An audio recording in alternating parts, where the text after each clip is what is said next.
자, 이번에는 우리가 두 번째 수업을 한번 해보도록 하겠습니다. 자, 이번에는 우리가 도식기에 대해서 한번 살펴볼 텐데, 보통 이제 도식기는 7세에서 9세 정도까지입니다. 그래서 보통 이제 초등 저학년 정도가 도식기에 해당한다고 볼 수 있습니다.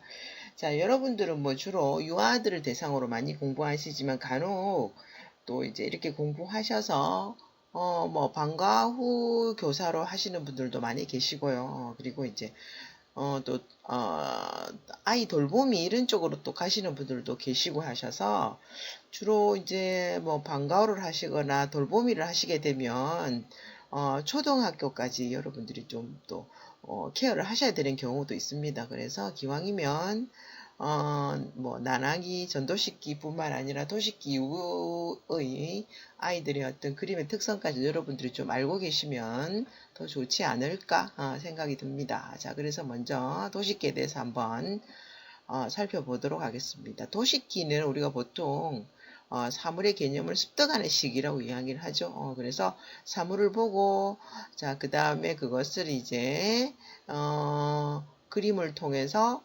도식적으로 상징적으로 표현한다라고 해서 이 도식기라고 그렇게 이야기를 합니다. 그리고 이제 눈에 보이는 형태를 그대로 이렇게 이제 그려내는 것이 아니라 그 그림 속에 자신의 느낌이나 인식이나 혹은 자신의 어떤 지각적인 감수성 이런 것들이 그림 속에 다 나타난다라고 하죠. 그래서 보통 우리가 그림을 가지고 그 사람의 현재 어떤 심리적인 문제라든가 뭐 어떤 성격적인 것들을 보는 그죠. 그림 검사 같은 경우에도 보통은 이제 한 5세 이후부터 그려낸 그림들은 충분히 뭔가 진단의 의미가 있다 뭐 이렇게도 많이들 이야기하는데 오히려 이제 한 도식기 정도부터 아이들이 그려낸 그림에는 우리가 거의 그 어떤 무의식적인 메시지라든가 아니면 뭐 무의식화 되어진 어떤 정보들 이런 것들이 그림에 나타나기 때문에 그림이 가지고 있는 어떤 의미들 이런 것들 우리가 꼼꼼히 살펴봐야 될 필요가 있겠죠. 그래서 우선은 저랑 아동 미술에 대한 이론들을 조금 이렇게 하다가 중간고사 이후에는 그 미술 치료적인 그러니까 그림을 가지고 우리가 아이들이 어떻게 어떤 상황들을 우리가 판단하고 진단할 수 있나 그래서 간단한 여러분들이 활용하실 수 있는 그림 진단에 대해서도 제가 또 뒤에 가서 수업을 해드리도록 그렇게 하겠습니다. 먼저 이제 이 도식기 같은 경우에 도식기에 나타나는 첫 번째 특성은 기저선이죠. 그래서 우리가 보통 베이스라인이라고 해서 그림을 그리는데 용지 맨 밑에 그죠? 이렇게 이제 선을 쭉 일직선으로 그어주고 그 다음에 그 선 위에 뭐 집을 그리거나 사람을 그리거나 어떤 풍경들을 그렇게 그리죠. 그래서 우리가 보통 9세 이전에 이 기저선은 정상범주입니다. 정상범주인데 9세 이후에 그림에 나타나는 기저선은 우리가 그림 진단에서 이야기할 때 불안을 이야기를 하죠. 불안한 정서가 이 사람한테 있을 경우에 그림에 기저선이 나타난다고 그렇게 진단하거나 해석하기도 하는데 보통 우리가 9세 이전의 그림에서 나타나는 기저선은 정상범주입니다. 그래서 여러분들이 우선 일반적으로 우리가 그림에서 이야기하는 것과 그 다음에 그림 진단에서 이야기하는 것 조금 차이가 있으니까 우선은 그 정도만 여러분들이 기억을 좀 하고 계시면 좋겠습니다. 그 다음에 여기서 이제 기저선이라는 것은 바닥을 의미하거나 아니면 우리가 사람이 서 있는 땅을 의미하죠. 그 다음에 관념적인 공간 도식이 나타난다고 해서 자 이거는 뭐냐면 그러니까 예를 들어서 8절지 스케치북에 어떤 그림을 그릴 때, 자, 이 부분은 땅이고, 이 부분은 사람이 활동하는 곳이고, 또 이 부분은 하늘이고, 뭐, 그죠? 이 부분은 뭐, 우주고, 뭐, 이런 식으로 해서, 어떤, 한, 2차원적인 종이 위에도, 그 위 안에서도, 그림을 그리는 이 아이가 본인의 내면 속에서 생각되어지는 어떤 영역들, 이런 것들을, 평면적인 그림의 종이에서도 표현을 하고 있다. 우리가 이제 그렇게 이야기를 드릴 수가 있죠. 그 다음에 이 대칭적인 표현이라 그래서 특히 이 도식기에는 모든 사물들을 굉장히 대칭적으로 표현합니다. 그래서 우선 뭐 사람을 그릴 때도 마치 중심축으로 해서 반을 접었을 때 펼쳐 놓은 것처럼 좌우가 대칭이 되게 그리고, 그 다음에 뭐 나무든 건물이든 주로 이제 굉장히 좌우가 대칭이 되게 그렇게 표현을 하는 것이 이 도식기 시기의 그림에서 나타난 또 하나의 특성이다라고 이야기를 드릴 수가 있습니다. 그 다음에 정면과 평면이 혼합된 상태라고 해서 우리가 보통 일반적으로 뭐 사람의 얼굴을 예를 들어 봤을 때, 자, 이 사람의 얼굴을 우리가 정면에서 봤을 때는 이제 얼굴 밖에 보이지 않죠. 그러니까 이제 귀를 보려면 약간 이제 옆으로 가야만이 귀가 보입니다. 그죠? 그래서 우리가 보통 이제 뭐 이 귀바퀴라 그럽니까? 그리고 귓구멍 이런 것들이 보이게 되는데, 이 도식기 아이들이 그려낸 그림에서 보면 모든 것을 다 정면으로 보는 것을 그리는 거죠. 그래서 우리가 정면과 옆면과 그리고 후면이 그냥 다 하나의 평면에 혼합되어져서 나타납니다. 그 다음에 투식 표현, 투식 기법 혹은 엑스레이 기법이라고 해서 사물을 표현하는 데 있어서 우리가 보통 이제 연령이 높아지면 뒤에 있거나 멀리 있거나 가려지거나 이렇게 포개져 있을 경우에 맨 위에 있는 사물만 표현하게 되는데, 도식기 아이들은 이제 그런 개념이 없죠. 그래서 본인이 느끼는 대로, 그러니까 자기 중심적이죠. 그래서 본인이 머릿속에 느껴지는 대로 보여지는 대로 다 그리는 것이 이 투시기법, 엑스레이 기법인데, 요거는 요 뒤에 가서 또 다시 이야기를 드리도록 하겠습니다. 자, 그 다음에 이제 시 공간의 동시 표현이라 그래서 하나의 종이 위에, 그죠? 어떤 그림을 그려낼 때 과거, 현재, 미래가 한 공간에 다 나타나죠. 그래서 예를 들면 운동회를 했다라고 할 때, 자, 운동회 했던 것들 중에서 뭔가 생각나는 걸 하나씩 그려봐라 라고 했을 때, 자, 고학년 아이들은, 그죠? 예를 들면은 그 운동회를 떠올려서 그 중에서 제일 인상 깊었던 어떤 한 장면을 주로 그리는데 반해서 이 도식기 아이, 즉 저학년 아이들은 본인이 그냥 마음에 떠오르는 대로 다 그려내는 거죠. 그래서 뭐 예를 들면 뭐 아침에 김밥 먹은 것도 그렸다가, 그죠? 그 다음에 뭐 달리기 하는 것도 그렸다가, 그 다음에 뭐 저녁에 운동회 하고 와서 집에 와서 뭐 씻고 동생하고 노는 모습까지 그냥 다 그리는 거예요. 그러니까 이제 어떤 시간이나 공간 이런 것들을 어느 일부분을 본인이 정해서 그려내는 것이 아니라 그냥 마음에 떠오르는 대로 생각나는 대로 종이에 다 표현하는 것, 이것이 시 공간의 동시 표현이다라고 이야기를 드릴 수가 있습니다.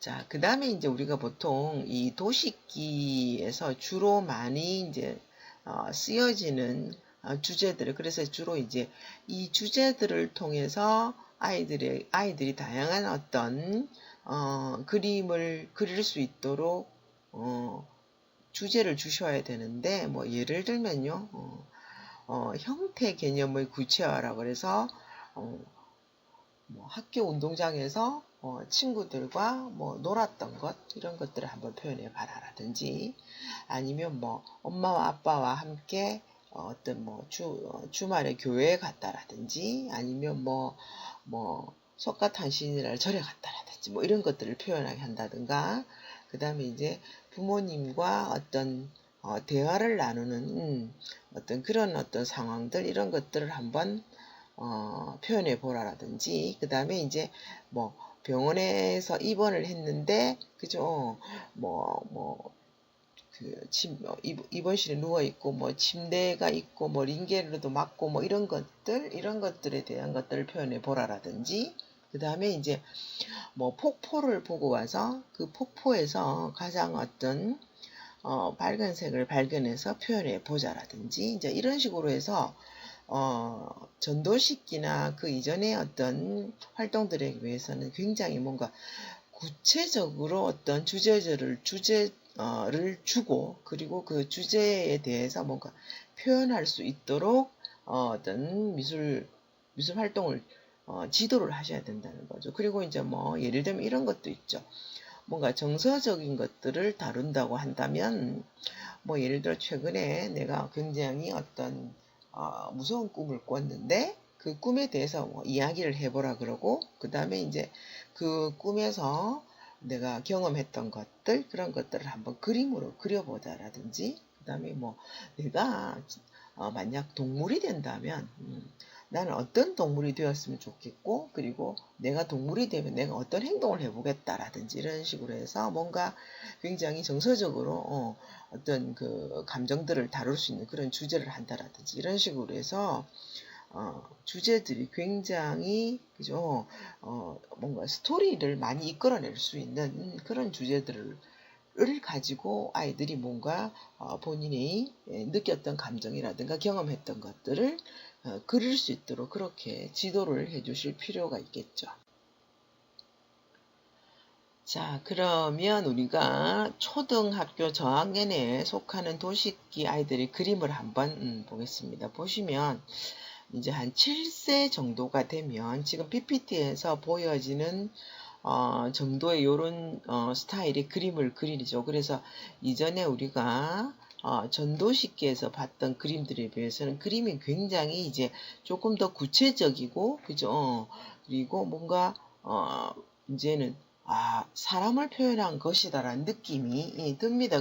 그런 반면에 이전에 그 전도식기에 그렸던 그림들은 좀 보면 좀 사람이라고 표현하기는 좀 이게 정말 사람일까라든지 이렇게 이제 뭔가 그림을 봤을 때 어른의 입장에서 봤을 때 애매한데 이제 도식기 정도가 되면요 뭐 어떤 사람이 보아도 이제 객관적으로 봤을 때 물론 아이가 그려서 그림 상태가 좀 미숙하기는 하지만 사람을 그리고 있구나라는 것을 알 수가 있죠. 그래서 자 눈에 보이는 형태를 이제 그대로 그리는 것이 아니라 본인이 인식하는 어떤 느낌, 그 다음에 본인이 지각하는 감정적인 것들을 그림 속에다가 결합을 해서 어떤 자신만의 고유의 어떤 개념까지 도달한다라고 볼 수 있습니다.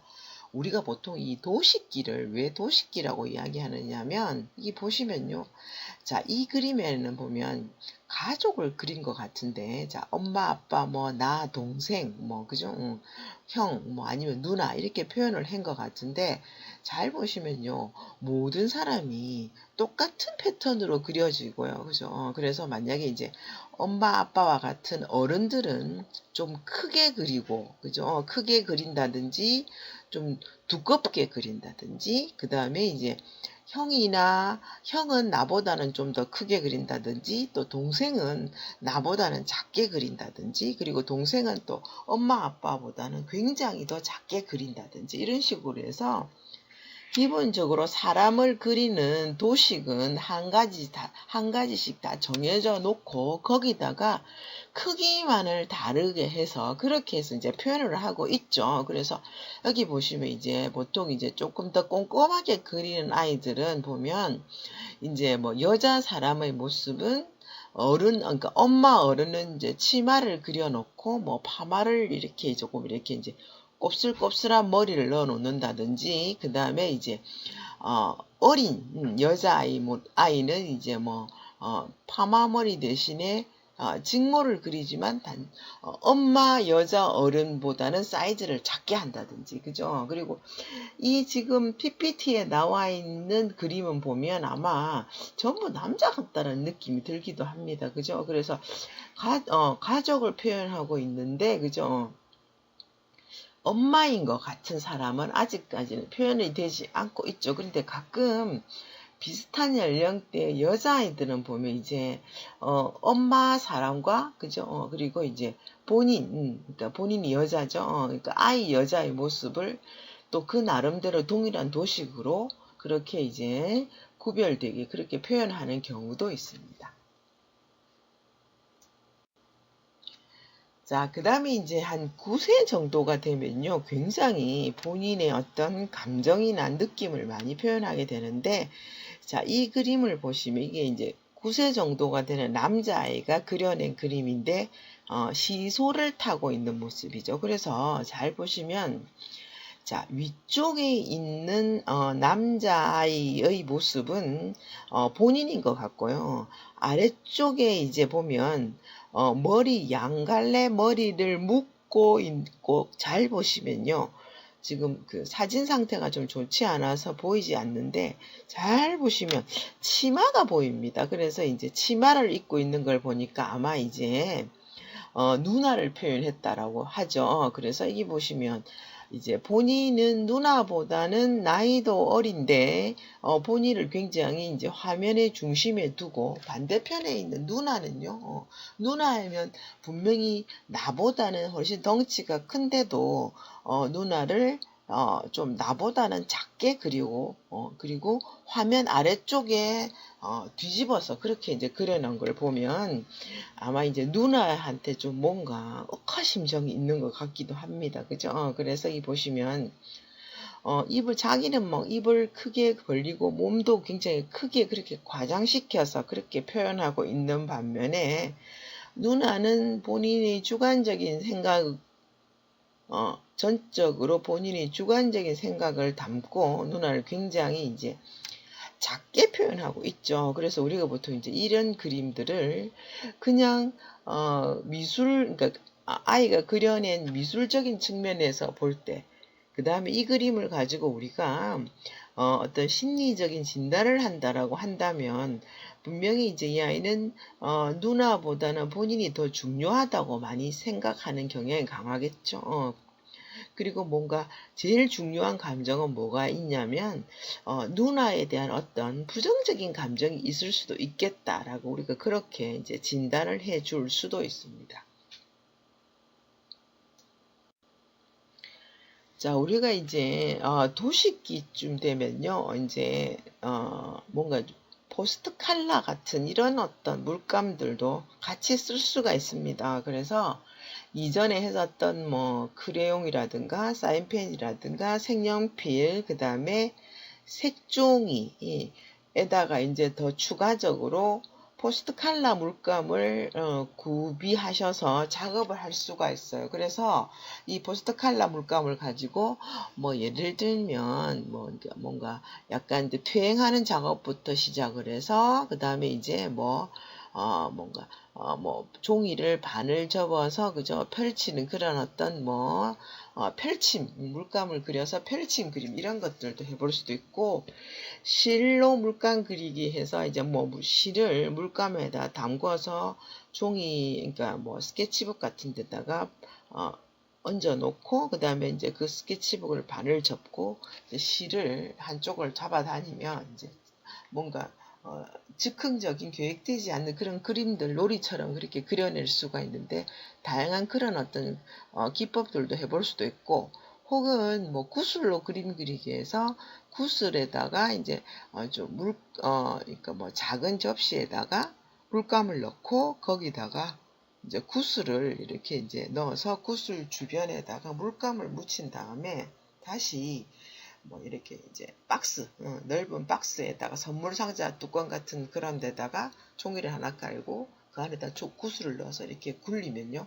구슬 주변에 이제 물감이 묻어 있죠. 그러면서 뭔가 자유로운 어떤 그림들을 그려낼 수 있는데 이제 가볍게 물감을 사용하는 그런 어떤 연습을 해 보셔도 되는데 사실 이 물감을 가지고 고학년이 되면요 뭐 포스터를 그려본다라든지 뭐 뭔가 뭐 다양한 어떤 뭐 파나 같은 작업들을 해본다든지 하는데 저학년 같은 경우에는 뭔가 그런 구체적인 작업보다는 그냥 포스터 물감을 어떻게 사용하고 그리고 이제 뭔가 수채화 물감과는 좀 다르죠. 그러니까 그런 어떤 포스트 칼라 물감이나 수채화 물감 같은 것들을 조금 경험을 해볼 수 있는 그런 어떤 기법들을 그렇게 시행을 하면 좋지 않을까라고 생각을 해봅니다. 자, 이거는 이제 아이가 그려낸 그림이 아니고 이제 이 그림은 20살인데 지적 장애인 여성이 그려낸 그림입니다. 그래서 이 그림을 20살 정도가 된 지적 장애인 여성이 그렸다라고 만약에 제가 이야기 드리지 않으면 여러분들이 그냥 이 그림을 봤을 땐 초등학교 한 1, 2학년 정도? 그죠? 한 9살, 10살 정도의 아마 여자아이 같아요. 그죠? 이렇게 공주 그림 같은 것들을 그린 걸 보면 그래서 여자아이가 그렸겠구나라고 생각을 하겠죠. 그죠? 그런데 이제 이 그림은 20살의 그 지적장애인 여성이 그려낸 그림이죠. 자, 그러면 제가 갑자기 이 그림을 여러분들한테 보여드리는 이유가 뭐냐면 우리가 사실은 어느 정도의 그 연령이 되면요 우리가 보통 이제 지능검사 같은 걸 해요. 지능검사를 해서 보통 이제 보통 초등학교 가기 전에 이제 지능검사를 하는 어머니들도 있고 요즘에는 워낙 어머니들이 뭔가 워낙 교육 수준도 높으시고 그리고 이제 뭔가 이렇게 이런 정보들 이런 것들도 굉장히 많기 때문에 내 아이가 좀 다른 아이에 비해서 굉장히 조금 처진다든지 아니면 조금 우등하다든지 이런 느낌이 들면 주변에 병원이라든가 센터 이런 데 가셔서 지능검사 이런 것들을 많이 하기죠. 그래서 우리가 보통 이제 웩슬러 지능검사라고 해서 가장 대표적으로 하는 지능검사가 있는데 보통은 이제 이 지능검사는 유아 정도가 되면 그러니까 초등학교 가기 직전부터 시작해서 이제 유아용이 있고 청소년용이 있고 성인용 이렇게 해서 이제 지능검사를 하게 되는데 보통 우리가 이제 어느 정도의 인지를 가지고 있으면 이 지능검사를 할 수가 있어요. 근데 이 지능검사 자체가 굉장히 그 텍스트로 이루어져 있어요. 그래서 예를 들면 이런 거죠. 초등학교 아이들의 지능검사에 문항들이 어떤 것들이 있냐면 예를 들면 이런 거예요. 낙엽, 밤, 그죠? 보름달, 토끼, 이런 단어들을 주고, 그죠? 이런 단어들에게서 우리가 얻을 수 있는 공통적인 어떤 단어가 뭐냐 이런 식으로 이제 질문을 해요. 그러면 이제 그 중에서 이제 밑에 있어요. 그러면 그 선택을 하게 되는데 예를 들면 가을이라든지 추석이라든지 이런 단어를 이제 유추하게 되면 만점을 주고 그죠? 아니면 예를 들면 조금 유사한 단어를 또 유추하게 되면 또 만점을 주지 못하고 거기서 반에서 1점 정도로 까고 이렇게 해서 이제 그런 문항들이 있어요. 그러면 이제 그 문항들을 쭉 다 해서 모아가지고 이제 점수를 내서 이 아이가 이제 지능이 어느 정도다 이렇게 이제 하게 되는데 보통 이 지능검사 같은 경우에도 어느 정도는 인지가 되어야만이 검사를 할 수가 있어요. 그렇다고 하면 예를 들면 굉장히 나이가 조금 어린데 지능검사를 하고 싶다고 한다라든지 아니면 지금 이 그림에서처럼 굉장히 생물학적으로는 성인인데 뭔가 이제 심각한 어떤 정신 지체가 있거나 뭔가 다른 어떤 발달 장애가 있거나 자 이럴 경우에는 사실 어떤 그런 텍스트로 되어진 지능 검사를 할 수가 없어요. 자, 그럴 때 우리가 이제 할 수 있는 것이 바로 이 그림으로 지능을 알 수가 있다라는 거죠. 자, 그러면요, 다시 처음으로 돌아가서, 자, 그러면 이 그림을 그린 사람은 생물학적으로는 20살인데 어느 정도의 지적 장애가 있는 것 같은데, 자, 이 사람이 우리가 정확하게 측정을 할 수는 없단 말이에요. 그죠? 그렇다고 한다면 그림을 그린 것을 보면 이 사람이 지금 생물학적으로는 20살인데 인지라든가 지능은 몇 살 정도로 볼 수가 있느냐는 거죠. 자, 그렇다고 하면 우리가 보통 이제 도식기 정도의 그림을 이렇게 그려낸다고 하면, 자, 그러면 이제 우리가 견적이 나와요. 그래서 이 사람은 20살 정도의 여자인 지적 장애가 있는 여성인데, 자, 그림을 봤을 때는 마치 초등학교 저학년, 즉 7세에서 9세 정도의 여아가 그려내는 그림을 그리고 있다라고 우리가 이제 볼 수가 있죠. 자, 그러면요, 자, 이 20살의 이 지적 장애인 여성은 지능이 한 7살에서 9살 정도가 된다라고 우리가 물론 정확하게 뭐 7살이다, 8살이다 이렇게 진단을 할 수는 없지만 어느 정도의 그 범주를 우리가 이제 진단을 할 수가 있어요. 그림을 가지고. 그래서 이제 7살에서 9살 정도, 즉 어떤 도식기 아동의 그림에서 보여지는 그림의 특색을 가지고 있죠. 그렇다고 하면 7살에서 9살 정도의 지능을 가지고 있다라고 우리가 그림을 통해서도 진단을 할 수가 있습니다. 그래서 물론 우리가 여러분들이 뭐 그림, 아동의 그림, 미술 활동을 여러분들이 공부하시는 것도 굉장히 중요하죠. 그래서 뭐 그런 것들은 뭐 기법을 습득하는 것이고 방법적인 것을 습득하는 것인데 거기다가 여러분들이 더 추가하셔서 그죠, 그림을 가지고 지능이나 그죠, 그리고 정서적인 것들을 진단을 하실 수 있으면 더 좋겠죠. 그래서 중간고사 전후로 해서 기말 마칠 때까지 여러분들에게 그림 검사, 그죠? 그림을 가지고 우리가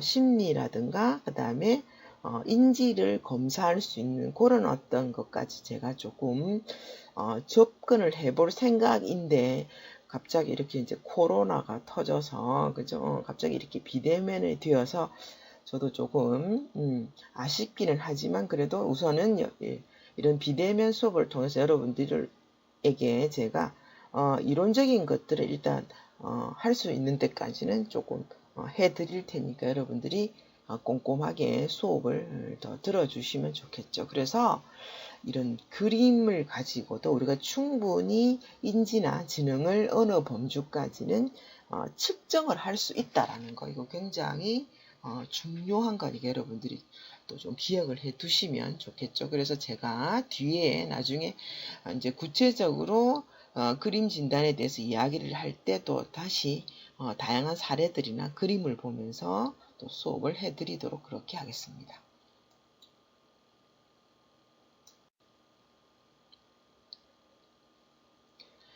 자, 그 다음에 이번에는 또래 집단계에서 이제 9세에서 11세 정도가 되면요, 지금 PPT에서 보여지는 것처럼 굉장히 구체적으로 그림을 그려냅니다. 그래서 예를 들면요, 이제 이 9세 정도가 되면, 9세에서 11세 정도가 되면요, 그림의 부분들이 전체로부터 떼어놓아도 그 의미를 잃지 않는다라고 하는데, 자, 이게 무슨 말이냐면, 그림을 그렸는데 어떤 상황이나 사물을 그렸을 때, 자, 그것에 대한 어떤 표현이 굉장히 구체적이고 사실적이기 때문에 어떤 이 그림의 전체를 다 가리고 일부분만 보여줘도 이건 뭘 그린 것의 어떤 일부분이라고 누구나 알 수가 있다라는 거죠. 그러니까 예를 들면 지금 이 그림에서도 제가 다른 부분을 다 가리고 뭐 예를 들면 이 발 부분을 보여줬을 때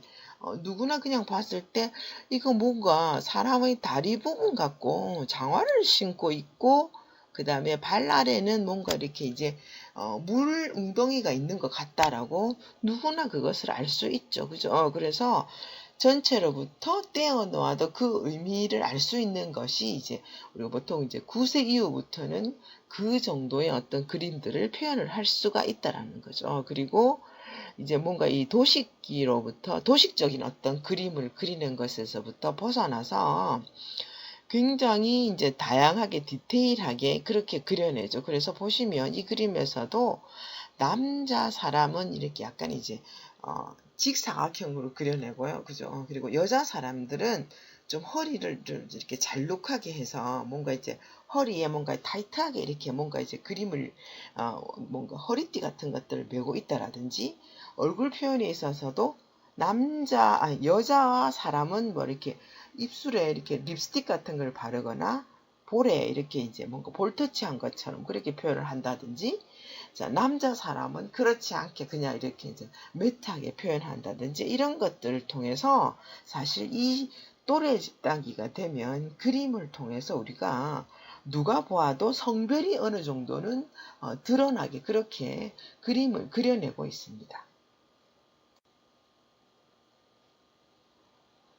그 다음에는 이제 결정기라고 해서 보통 이제 13세 초등학교 6학년부터 해서 이제 17세죠. 그러니까 이제 중학교입니다. 그죠? 중학교 곧 17, 18, 19 고등학교까지입니다. 그죠? 중3에서 고등학교까지 해서 보통 이제 이 시기에는 보시면 그림이 굉장히 이제 뭔가 특히 이 시기에는 그림이 재능이 있는지 그림에 재능이 없는지 이런 것들도 좀 많이 나타나는 시기입니다. 그래서 주로 이제 이 시기에 이제 그림을 그리면 주변에 이제 선생님들이나 아니면 친구들로부터 뭔가 이제 긍정적인 피드백을 받는 경우죠. 그래서 뭐 예를 들면 너는 굉장히 뭐 이게 만화 스타일의 그림을 잘 그린다든지 아니면 뭐 사물을 묘사하는 능력이 굉장히 뛰어나다. 뭐 이렇게 이제 피드백을 받게 되면 그러면 뭐 내가 한번 그림 공부를 해서 그쪽으로 전공을 해볼까? 뭐 이제 이렇게 미래를 한번 꿈꿔보기도 하고 아니면 이제 나는 정말 이제 그림에 재능이 없다.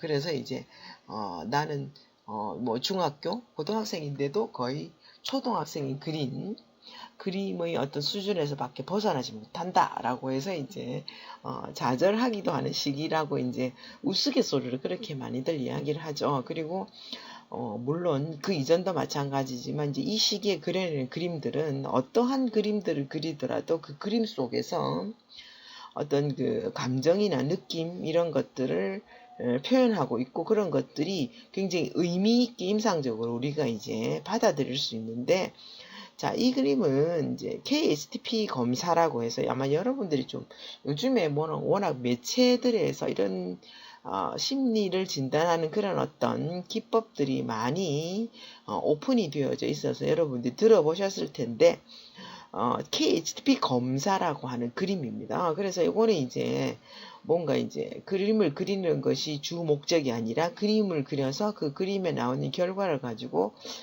이 사람이 현재 어떤 전반적인 심리나 정서나 인지 이런 것들을 판단할 수 있는 그런 그림 검사입니다. 그런데 이 그림에서 보면 이 그림을 그린 16세 남자아이의 어떤 전반적인 어떤 그 가족 환경이나 상황이나 이런 것들을 그대로 다 볼 수가 있죠. 그래서 지금 보시면 이제 뭔가 이제 아빠가 뭐 이렇게 도끼를 들고 나무를 패어서 이제 집을 짓고 있는 그런 모습이라고 하면서 이제 그림을 그리고 있는 통나무 집을 만들고 있는 모습이다라고 하면서 그려낸 건데 물론 그림이 굉장히 그림을 잘 그렸죠, 그죠? 그런데 이제 이 그림은 이제 그 가정폭력, 그러니까 아버지로부터 지속적인 가정폭력에 오랫동안 노출되었던 16세 남자아이가 그려낸 KHDP 검사죠. 그래서 충분히 이 그림 속에서 다양한 어떠한 그 가정폭력의 어떤 정보들 이런 것들을 읽을 수가 있습니다. 그래서 그런 것에 대한 건 제가 또 뒤에 가서 좀 자세하게 알려드리도록 하겠습니다. 자, 그 다음에 이제 이 그림도 마찬가지로 방금 앞에서 봤던 그 가정폭력에 노출됐던 아이가 그려낸 그 PITR 검사라고 해서 이 그림도 역시